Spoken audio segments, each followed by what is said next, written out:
Début du prodige Théo Maldon. Et puis le tennis, l'Open 13 à Marseille, Gilles Simon domine l'Allemand Gojevcic, assure aujourd'hui Benoît Paire face à David Goffin, Hugo Humbert contre Borna Koric et Grégoire Barrière opposé à l'Ukrainien Stakhovski. Voilà pour l'essentiel de l'actu sport, excellente journée à vous. L'invité du jour. Et il est 7h45. Comment se porte l'hôpital privé Saint-François? On va en parler ce matin avec son directeur Patrick Artaud. Bonjour. Bonjour. Et merci d'être avec nous. Merci d'avoir répondu à notre invitation. Le début d'année, c'est toujours l'occasion de faire un point, évidemment, sur la santé de l'établissement, j'ai envie de dire, sans mauvais jeu de mots. Tout simplement, comment se porte aujourd'hui l'hôpital privé Saint-François? L'hôpital privé Saint-François se porte plutôt convenablement. On est toujours dans une grosse opération de restructuration de nos activités et on poursuit notre chemin appuyé par le groupe puisque nous sommes dans une activité et sur un site qui est important et stratégique pour le groupe. Combien de collaborateurs aujourd'hui à l'hôpital privé? Alors, grosso modo, l'ensemble des activités représente 350 CDI et comme on a recours au CDD pour les remplacements et tous ces sujets-là, on produit à peu près 500 fiches de paye par mois. D'accord. Beaucoup de projets, on va en parler pour l'hôpital privé pour une année 2019 qui est une année importante, bien évidemment. Ah, bien évidemment, et puis beaucoup de projets parce que on est sur des restructurations de fonds, on est sur des remises en adéquation par rapport aux besoins, par rapport à la réglementation, par rapport à l'évolution en fait du monde de la santé et de l'environnement. Alors parmi ces projets, il y a notamment pas mal de choses qui se font autour de la cancérologie. Vous aviez inauguré l'année dernière une unité de préparation des chimiothérapies, notamment. C'était pas loin d'1 million d'euros d'investissement, me semble-t-il, 800 000. Voilà, c'est ça. Donc dans cette logique, parce que souvent dans les bâtiments, on joue un peu à Tetris au niveau des travaux. Donc on a vidé une unité pour en construire une toute neuve, un tout petit peu plus loin, qui elle était attenante à l'hôpital de jour. Cette unité aujourd'hui est en cours de restructuration avec l'ensemble de l'hôpital de jour. L'hôpital de jour étant en fait l'endroit où on dispense les chimiothérapies, les gens venant, comme son nom le dit, à la journée. Et on va améliorer d'une part l'efficacité, puisqu'on sera sur un seul site, alors qu'aujourd'hui on était plugué en deux systèmes, en deux lieux. Deuxièmement, ça va permettre de massifier, de faire une seule grosse équipe. Donc ça sera des meilleures conditions de travail pour le personnel. Et ce qu'il y a d'extraordinaire dans notre profession, c'est quand on améliore les conditions de travail du personnel, on améliore la qualité de vie des patients, vice-versa et réciproquement. Donc ça fait partie des projets de l'année. Vous avez aussi, me semble-t-il, intégré l'établissement un centre de coordination en cancérologie, partenariat avec les autres structures du département en fait. Alors en fait, ça c'est la conséquence de la grande région. C'est-à-dire qu'avant, il y avait l'organisation de la cancérologie est très structurée en France. Nous dépendions de Clermont, maintenant on dépend de la région Aura avec Lyon, donc il y a eu une redistribution du système, et comme toujours dans l'Allier, nous sommes un département tricéphale, avec 3 pôles, etc., etc. Donc oui, il y a un peu de restructuration autour de tout ça, mais globalement on rebat les cartes par rapport à une situation administrative, et on en profite pour revoir les processus et revoir un petit peu les règles de fonctionnement qualitatives et de suivi de la cancérologie dans le cadre effectivement de l'INCa, de l'Agence nationale pour la cancérologie. Fondamentalement, ça change pas énormément de choses. Fondamentalement, on continue à recevoir les patients avec un niveau d'efficience qui est plutôt bon et qu'on cherche à améliorer en permanence. Alors concrètement, l'hôpital privé Saint-François donc à Désertine, mais qui a également une annexe entre guillemets en centre-ville. Il y a un projet, me semble-t-il, de rapprochement des activités sur un seul et unique site. Voilà, en fait, en centre-ville, sur Saint-Antoine, qui a connu différentes activités dans le passé. D'ailleurs, juste pour l'anecdote, c'est assez amusant, mes 4 enfants sont nés à Saint-Antoine, donc voilà. En fait, à Saint-Antoine, on a l'activité dite de suite de soins et rééducation, pour des raisons techniques de bâtiment, pour des raisons aussi de qualité de suivi des patients, parce que d'avoir les spécialistes sur site, etc., c'est quand même mieux. Pour des raisons aussi d'évolution de la réglementation, puisque la réglementation a évolué avec ce qu'on appelle l'article 80, qui fait qu'aujourd'hui, les déplacements entre établissements de santé sont à la charge des établissements. Enfin, toutes ces raisons-là font qu'il y a une logique à centraliser toutes nos activités sur le site de Saint-François. Donc, on a un certain nombre de projets dont de restructuration qui vont rendre possible cette remontée au niveau de l'hôpital. Pas plus tard qu'hier, j'étais en réunion avec l'ensemble des personnels impliqués dans l'ambulatoire et des médecins impliqués dans l'ambulatoire parce qu'on va reconstituer aussi un nouvel espace ambulatoire. Enfin voilà, beaucoup de choses.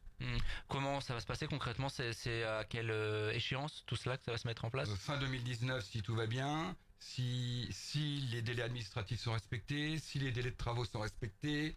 Mais on s'est donné un objectif pour dernier trimestre 2019 et on va tout faire pour que ça avance. De toute façon, à partir du moment où on a lancé des projets, il faut être dynamique, il faut être tonique, il faut aller chercher les bonnes volontés et travailler en collaboration avec les personnels concernés. Donc on se donne ce délai-là. De toute façon, la décision est prise et ça va se faire. Comment on fait? On pousse les murs? Vous avez des locaux disponibles du coup pour accueillir cette activité-là, pour relocaliser? Alors, plusieurs choses. D'abord, on rationalise effectivement les surfaces. On a aussi tout ce qu'on appelle le virage ambulatoire, c'est-à-dire que toute une série de chirurgies qui avant se faisaient avec des nuits d'hospitalisation aujourd'hui se font en hôpital d'ambulatoire, c'est-à-dire avec sans nuit d'hospitalisation. Donc tout ça crée aussi cette dynamique. Et au bout du processus, effectivement, il y aura aussi une extension nécessaire pour pouvoir maintenir, voire augmenter les capacitaires. Un petit mot du service d'urgence qui avait été menacé il y a quelques années déjà. Aujourd'hui, comment il se porte tout simplement? Bon, le service d'urgence suit son cours. On entend vous dire beaucoup de choses sur les services d'urgence. Les pouvoirs publics ont des conceptions des services d'urgence et des autorisations en répartition publique-privée en fonction des tailles des villes. Il suffit d'ouvrir le journal pour voir que ce n'est pas un monopole montluçonnais que d'avoir des inquiétudes sur l'évolution des services d'urgence. Je suis en contact régulier avec la direction de l'hôpital sur le sujet. On en discute avec l'ARS. Pour l'instant, le service d'urgence fonctionne et rend service à la population. Est-ce qu'à l'avenir, il faudra envisager des systèmes différents? De toute façon, nous prendrons notre part dans la médecine non programmée. Vous avez des craintes, en tout cas des signaux d'alerte qui vous disent peut-être qu'on va nous remettre ça sur la table, un de ces quatre? Si on commence à écouter tous les signaux bas et avoir des craintes toutes les 5 minutes, je vais mourir de peur. Pour l'instant, on va attendre de voir gentiment comment les choses se font. Faut être attentif, faut rentrer en discussion. Je pars du principe qu'il vaut mieux être moteur que de subir, donc il faut être aux bons endroits, là où ça se discute. Pour le reste, suivons notre vie et voyons comment ça évolue. Parmi les gros projets à venir à l'hôpital privé Saint-François, il y a aussi une sorte de rénovation, réorganisation du parking. Ça a été voté en conseil municipal il y a quelques jours à Montluçon. Vous allez reprendre l'emprise en fait d'une ancienne entreprise. Qu'est-ce que ça va apporter finalement? Il y a vraiment des besoins en termes de stationnement, c'était compliqué? Alors oui, si vous en parlez à nos voisins, régulièrement la mairie recevait effectivement des plaintes parce que des gens garés un peu de manière anarchique. C'est un énorme volume de passage sur l'établissement entre les consultations, la radiologie, la radiothérapie, la médecine, la chirurgie après le SSR et des parkings insuffisants. D'autant plus que à l'époque où il y a eu la construction de Gène Bio, on a aussi perdu quelques places de parking à ce moment-là. Donc il fallait restructurer. Deuxièmement, la qualité de notre parking n'est pas bon. Le parking personnel est encore en terre battue. Mal éclairé, mal sécurisé, donc il fallait faire quelque chose. Effectivement, il y a cette emprise qui règle pas mal de problèmes parce que les contraintes techniques et environnementales pour un parking ne sont pas celles d'un bâtiment. Donc on est sur quelque chose qui va bénéficier à tout le monde et qui va permettre d'avoir un service de qualité à ce niveau-là et qui va permettre aussi de désengorger le quartier de parking anarchique. Ouais, combien de places de stationnement du coup là?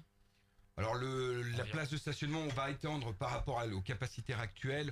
On devrait avoir 120 places de stationnement complémentaires. Donc mais avec un échelonnement qui est un petit peu différent. De toute façon, on fera une réunion publique une fois que le projet sera complètement finalisé et on vous y invitera bien volontiers. Eh bien, on viendra avec plaisir, il n'y a pas de problème. Ça, c'est un projet pour l'année ou alors Normalement, la mise en exploitation, si tout va bien, alors je ne reviendrai pas sur les aléas de ces projets, sachant que ça fait depuis 2 ans que je suis là, que je travaille sur le sujet, donc vous voyez, je vais rester prudent. Normalement, mise en exploitation novembre 2019. Ok, bon, on a quelques mois à attendre. Il y a également cette année la mise en place du comité social et économique avec les instances représentatives du personnel. On sait qu'il y avait eu quelques frictions l'an passé avec des mobilisations devant l'établissement notamment. Où est-ce qu'on en est de ce dialogue social justement? Au dialogue social qui suit son cours, oui, effectivement, modernisation des outils, la nouvelle loi, le nouvel environnement. Donc les salariés ont la possibilité de s'exprimer première semaine de mars et on fait du nouveau avec du nouveau puisque c'est du vote électronique. On passe sur un vote électronique où les gens pourront s'exprimer et se positionner tranquillement à partir d'une n'importe quelle connexion électronique.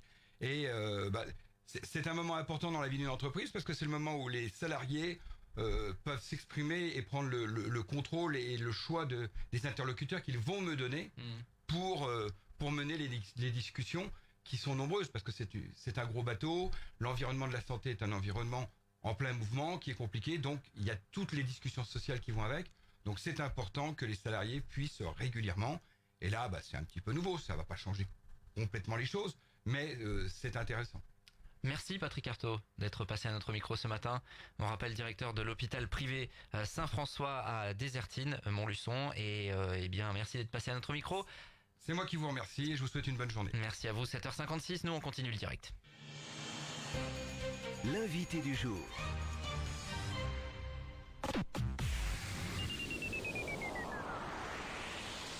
RGFM Hit News. 16h-19h, la playlist avec Mathieu, toutes les heures. L'info, les rendez-vous de l'emploi et le plein de chroniques. Et surtout les hits RGFM.